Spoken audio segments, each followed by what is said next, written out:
اللہ تعالیٰ نے قرآن مجید فرقان حمید میں سب سے زیادہ زور نماز پر دیا ہے، اور آج مسلمان سب سے زیادہ سستی اسی عبادت میں کر رہے ہیں۔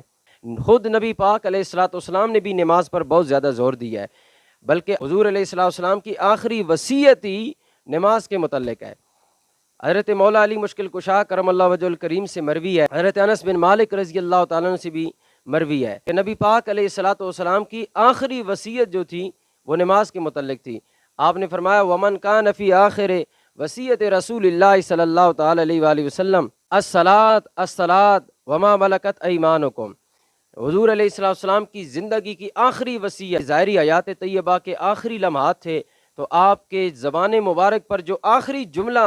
جاری ہوا وہ یہ تھا، میں نماز کے متعلق وصیت کرتا ہوں، وما ملکت ایمانکم، اور جو تمہارے ماتحت لوگ کام کر رہے ہوتے ہیں ان کے ساتھ حسن سلوک کی میں تمہیں وصیت کرتا ہوں۔